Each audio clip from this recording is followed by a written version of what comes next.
అసలు మంచికి వెళ్ళకూడదు అంటారు. ఎందుకు నేను చెప్పనా, అసలు నాకు జరిగిన దానికి నాకే మైండ్ బ్లాక్ అయిపోయింది అనమాట. ఒక ఆటో ఎక్కాను, లింగంపల్లి వెళ్ళాలి హైదరాబాద్లో. సరే నేను బుక్ చేసుకున్న లొకేషన్ దగ్గరికి ఆటోడు వచ్చాడు. ఆడేం చేస్తున్నాడు, మామూలుగా ఒక 6-7 కిలోమీటర్లు వెళ్ళిపోవాల్సిన డిస్టెన్స్ని ఆడు మ్యాప్ చూసుకుంటూ వేరే రూట్లోంచి వెళ్తామంటే నేను అన్నాను, భయ్యా ఇలా కాదు, నువ్వు ఈ షార్ట్ కట్లో వెళ్ళావు అనుకో చాలా దగ్గరికి వెళ్ళిపోవచ్చు, నీకు కలిసి వస్తుంది నాకు టైం కలిసి వస్తుంది అంటే సమ్మని వెనక్కి తిరిగాడు ఇలాగ.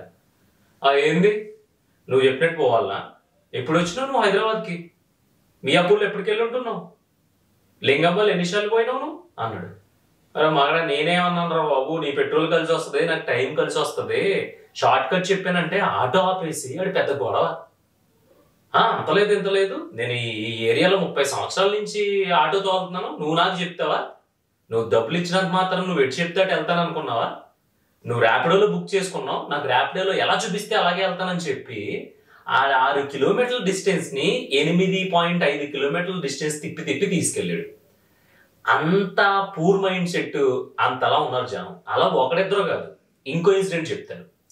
మాకు తెలుసున్న లెవెల్లో నాకు ఫోన్ చేసి ఇలాగా మా వాడు ఏదో కోర్సు ఎడిటింగ్ కోర్స్ ఏదో నేర్చుకుందాం అనుకుంటున్నాడంట, ఏది నేర్చుకుంటే బాగుంటుంది సరదాగా ఏమన్నా కొంచెం సజెస్ట్ చేయొచ్చు కదా అంటే, నేను ఏం చేశాను, అసలు అది ఏం నేర్చుకుంటున్నాడో నాకు తెలిస్తే నేను ఏం చెప్పగలను అనేది నేను చెప్తాను, సో పలానా చేయమని అని చెప్పేసి ఏదో రెఫరెన్స్ ఇస్తే వాళ్ళు ఏదో ఎక్కువ ఫీజులు చెప్పారంట, లేదంటే సంథింగ్ ఏదో హై ఎండ్లో ఉందంట. అది వాళ్ళు నాతో కాకుండా నాకు తెలిసిన వాళ్ళ దగ్గర, నా ఫ్రెండ్స్ దగ్గర, లేదంటే నాకు తెలిసిన సర్కిల్లో ఆ పృథ్వీగాడు చెప్తే అది చాలా బలుపు, మేము దాన్ని అఫోర్డ్ చేయలేమనే కదా, మేము అంత డబ్బులు పెట్టలేమని కదా అంత పెద్ద కోర్సుల పేర్లు చెప్పారు, నార్మల్గా చిన్న చెప్పకూడదేంటి, అయినా అడగడం మాదే తప్పు, ఏదో మేము అడగడం ఏంటి, ఏదో తెలుసు కదా చెప్తారు కదా అని అడిగితే వీళ్ళకి ఏం లేదు, వీళ్ళు బిలో మిడిల్ క్లాసు, వీళ్ళు పేదోళ్ళు, వీళ్ళు అడుక్కు తింటున్నారు అని చెప్పి నిరూపించడానికి ఏదో పెద్ద కోర్సులు చెప్పాడంట. ఈ ₹1,00,000 అంటే నెలకి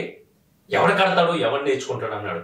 రామచంద్ర, దీన్ని బట్టి నాకు అర్థమైంది ఏంటంటే, నిజం చెప్తున్నాను, మనకు ఒక విషయం మీద వివత్సమైన నాలెడ్జ్ ఉన్నప్పుడు, లేదంటే ఒక విషయం గురించి బాగా తెలిసినప్పుడు, మన కళ్ళెదురకుండా ఆ విషయానికి సంబంధించి ఎవడన్నా తప్పు చేస్తున్నాడు అనుకో, నోటి మీద వేసుకుని అలా చూస్తూ ఉండాలి. ఎందుకంటున్నానంటే, ఒకవేళ అలా చూస్తూ ఉంటే అయ్యి బాబాయ్ తప్పు కదా, దేవుడు రేపొద్దున్న కర్మఫలాలు అయ్యి అనుకుంటే, దేవుడు రేపొద్దున్న మనల్ని అలా చూస్తా నుంచున్నందుకు ఏమన్నా చేస్తాడో లేదో నాకు తెలియదు. కానీ ఈలోపు మనం వెళ్ళి అనవసరంగా ఎవడో సలహా అడగకుండా, ఎవడో నాకు సాయం కావాలి అని అడగకుండా, మనం సాయం చేయగలిగే స్టేజ్లో, మనం సలహా ఇవ్వగలిగే నాలెడ్జ్తో ఉన్నప్పుడు వెళ్ళి అనవసరంగా సలహా ఇచ్చాం అనుకో, నిజం చెప్తున్నాను, దేవుడు కొడతాడో శిక్షిస్తాడో తెలియదు కానీ ముందడి చేతిలో మాత్రం మనం తన్నులన్నా తింటాం, తిట్లన్నా తింటాం. ఈ 2 ఎగ్జాంపుల్స్ నేను చూశాను. నిన్న ఎప్పుడో కాదు, ఫ్రెష్గా నిన్న నిజంగా పిచ్చెక్కిపోయింది అనమాట. నాకు అసలు ఏం అర్థం కాలే. ఆడికేమో 2 కిలోమీటర్ల దూరం కలిసి వచ్చే మాట నేను చెప్పాను, పోనీ ఆడికి ఏమన్నా నేను ఫ్రీ సజెషన్ ఇచ్చానంటే కాదు, నాకు కూడా ఒక 5-10 నిమిషాలు టైం కలిసి వస్తుంది కదా, అది నాది స్వార్థమే. ఆడికి కలిసి వస్తుంది కదా ఒక 4 చుక్కలు పెట్రోలు, ఆడేలా ఆడు ఆటో ఆపేసి మరీ రాద్దాంతం ఏదో ఆడేదో నిజాం, అప్పుడెప్పుడు హైదరాబాద్ ని పాలించిన నిజాం మనోడు కూడా అంత బిల్డప్ ఇవ్వడాడు, అంత బిల్డప్ ఇచ్చాడు. ఇంకొకడు ఒక చిన్న కోర్స్ సజెస్ట్ చేయమంటే నాకు దిక్కుమాల బుర్రక నాకు ఏదో తెలిసిన కోర్సు నేను వెళ్ళి సజెస్ట్ చేస్తే అదేదో ఎక్కువ రేటు ఉంటే 60,000-70,000 ఉంటే ఆడి మొత్తం టామ్ చేసేసి అదిగో మా డబ్బులు లేవని చెప్పి అయ్యే పెద్ద కోర్సుల పేర్లు చెప్పాడు, ఇప్పుడు అవి మా ఓడి దాంట్లో జాయిన్ అవ్వలేకపోతే మా దగ్గర డబ్బులు లేవు అనుకోవాలనే కదా, మేము పేదోళ్ళు నిరూపించాలనే కదా అని ఆడన్నాడు. దీన్ని బట్టి అర్థమైంది ఏంటంటే, అన్నీ మూసుకుని మన పని మనం చేసుకుని, ఎవడైనా నిజంగా ఏదైనా నూతిలో పడిపోయి అరే పృథ్వీ నాకు చెయ్యి ఇవ్వి, నువ్వు చెయ్యిస్తే నేను పైకి వస్తాను అని అడిగితే తప్ప, అలా వెళ్తూ ఎక్కడో నాకు శబ్దం వినిపించింది, నేను వెళ్ళి ఇప్పుడు చెయ్యిస్తానని చెయ్యిచ్చావు అనుకో, ఆ బావిలో ఉన్నాడు ఏమంటాడు తెలుసా, ఈ రోజుల్లో ప్రస్తుత సిచ్యువేషన్స్ లో, అంటే నేను చెయ్యమ్మని నీ పేరు పెట్టి నేను పిలిచానా, అంటే నువ్వు చెయ్యకపోతే నేను పైకి రాలేనా, నేనేదో సరదాగా ఏ ప్రాంక్ వీడియో చేసుకోవడానికో లేదంటే ఏదో ఎక్స్పెరిమెంట్ చేయడానికో, అసలు ఇలా నూతిలో దిగితే ఎలా ఉంటుందో తెలుసుకోవడానికి నేను దిగాను, నువ్వేంటి సడన్ గా వచ్చి హీరోలో ఫీల్ అవుతున్నావు, అన్నీ మూసుకుని దొబ్బే ఎక్కడి నుంచి అంటున్నారనమాట. అంత వర్స్ట్ గా ఉంది సిచ్యువేషను. అందుకే మీరు ఏమన్నా అనుకోండి బాసు, నాకేం పర్లా, నేను నా పర్సనల్ ఎక్స్పీరియన్స్ బట్టి చెప్తున్నాను, మీరు ఏ కంపెనీలో పనిచేస్తున్నా లేదంటే ఏ రోడ్డు మీదన్నా వెళ్తున్నప్పుడు మీకు సంబంధించి మీకు తెలిసిన విషయం మీ కళ్ళెదురకుండా కొంచెం తప్పుగా జరుగుతుంది అనుకో, ఎల్లి పెద్ద దాన్ని ఏమంటారు హీరోయిజం చూపించేశారు అనుకో, ఈజీగా ఎదవలు చేస్తారు.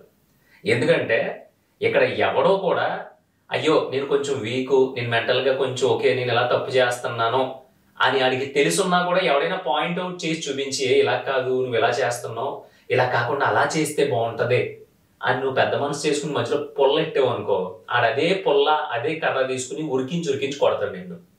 అందుకని చూస్తూ ఉండండి. నిజంగా కొన్ని అంటారు కదా, ఎవడి కర్మకి ఆడే బాధ్యుడని. ఆడి దశ బాగుందనుకో దాంట్లో నుంచి బయటకు వెళ్తాడు, దాంట్లో నుంచి బయటపడతాడు. అంటే నేనేంటి రోడ్డు మీద ఏదైనా యాక్సిడెంట్ జరిగితే వదిలేయండి, లేదంటే ఎవడైనా ఆత్మహత్య చేసుకోబోతా ఉంటే ఇలా చూస్తూ ఉండండి, అయి కాదు నేను చెప్పేది. అనవసరమైన విషయాల్లో ఒక ఇద్దరు మాట్లాడుకుంటున్నారు, వాళ్ళిద్దరూ ఒక టాపిక్ గురించి మాట్లాడుకుంటున్నారు, వాళ్ళిద్దరూ మాట్లాడుకునే టాపిక్ రాంగ్, కానీ ఆ టాపిక్ లో నీకు నాలెడ్జ్ ఉంది. ఫర్ ఎగ్జాంపుల్ చెప్తాను, నేను ఒక 2 లక్షలు పెట్టి ఒక ఇద్దరు కలిపి బిజినెస్ పెడదాం అనుకున్నారు అబ్బా ఫ్రెండ్స్. సరదాగా ఏదో ఛాయ్ తాగి మాట్లాడుకుంటా ఉంటే అలా దారిని పోయి నేను చూశారు, రే పృథ్వీ గారు రారా అని పిలిచారు. నువ్వు వెళ్ళావు, కూర్చున్నావు, ఏంటి పరిస్థితి అన్నావు. ఏం లేదు ఇలా బిజినెస్ స్టార్ట్ చేద్దాం అనుకుంటున్నాం, ఒక 2-3 లక్షలు పెట్టి, ఏం లేదు ఇలా హోటల్ బిజినెస్ మంచి సెంటర్ చూసాము, పలానా సెంటర్ అక్కడ ఇరగలాగేస్తుంది అంటే టిఫిన్ సెంటర్ అని వాళ్ళిద్దరూ మాట్లాడుకుంటున్నారు. డబ్బులు తెచ్చుకున్నారు, స్టార్ట్ చేద్దాం అనుకున్నప్పుడు నిదానంగా ఉండాలి, అక్కడ నోరు మూసుకుని కూర్చోవాలి. ఇలాంటి సిచ్యువేషన్స్ గురించి చెప్తున్నాను నేను. అది కాకుండా ఏంటి బాలనగర్ సెంటర్ లో పెడుతున్నావా, లేదు ఆల్రెడీ మా ఊడు అక్కడ పెట్టేసి ఎత్తిపోయాడు, అక్కడ అసలు ఎవడో అంత గిరాకీ ఉండదు, అక్కడ అందరూ కొంచెం మిడిల్ క్లాస్ ఫ్యామిలీస్ కదా, టిఫిన్ సెంటర్ అంత వర్కౌట్ అవ్వదు, కర్రీ పాయింట్ పెట్టుకో అని నోటి దోలకు నువ్వు సలహా ఇచ్చేవు అనుకో, థూ అని మోస్తారు నీ మొహం మీద. నీ మొహం మీద ఉయ్యపోయినా నువ్వు వెళ్ళిన తర్వాత నీ వెనకాలన్నా వస్తారు. అందుకే ఇలాంటి విషయాలు, ఇలాంటి డిస్కషన్స్ ఇలాంటివి జరుగుతున్నప్పుడు, నాకు ఆటో కూడా జరిగింది కదా, అలాంటివి జరుగుతున్నప్పుడు సైలెంట్ గా వెళ్ళి ఒక పెడుతున్నారా సరే అని చెప్పి వాళ్ళు ఏమన్నా సలహా అడిగితే, ఏ సలహా అడిగితే ఆ సలహా మాత్రమే ఇవ్వాలి. అంటే ఇప్పుడు వాళ్ళు టిఫిన్ సెంటర్ పెడుతున్నారు కదా, ఒరే గ్రైండర్ ఎక్కడ బాగా దొరుకుతుందిరా పృథ్వీ తెలుసా అన్నారు అనుకో, ఒరే పలానా చోట దొరుకుద్ది. ఒరే పప్పు చీప్ గా ఎక్కడ దొరుకుతుందిరా పృథ్వీ అన్నారు అనుకో, ఆ పలానా ఓడి కొట్లు దొరుకుద్ది. ఇలా వాళ్ళు ఎంతవరకు అడిగితే అంతవరకు చెప్పేస్తే వాళ్ళు హ్యాపీగా ఉంటారో, వాళ్ళకంటే ముఖ్యంగా మనం ప్రశాంతంగా ఉంటాము. ఇది నిన్న జరిగిన ఎక్స్పీరియన్స్. ఇలా రోజు జరుగుతున్న ఎక్స్పీరియన్స్లు మీతో షేర్ చేసుకుంటా ఉంటే మీరు అందరూ భయపడిపోతారేమో, అంత దారుణంగా ఉన్నారు బయట. చూస్తూనే ఉండండి. ఈ రోజు నుంచి మొదలుపెట్టి ఇలాంటి డైలీ నాకు జరిగిన ఎక్స్పీరియన్సెస్ పోసగుచ్చినట్టు చెప్తాను. కొన్ని అయితే మీ కోసాలు కదిలిపోతాయి వింటే. అర్థమైందా? ఇలాంటివి మీకు ఎప్పుడైనా ఎదురైనయా లేదా, అసలు సొసైటీలో నిజంగా నేను చూసినట్టే అందరూ ఉన్నారా లేదా అనేది మాత్రం ఒక కామెంట్ పడేయండి, నాకు ధైర్యంగా ఉంటుంది. ఎందుకంటే ఎదవలందరూ నాకే తగులుతున్నారా, లేదంటే నేను ఎదవలాగా అందరినీ తగులుతున్నానో నాకు తెలియదు కదా, తెలుసుకోదామని. ఏంటి మరి ఉంటా.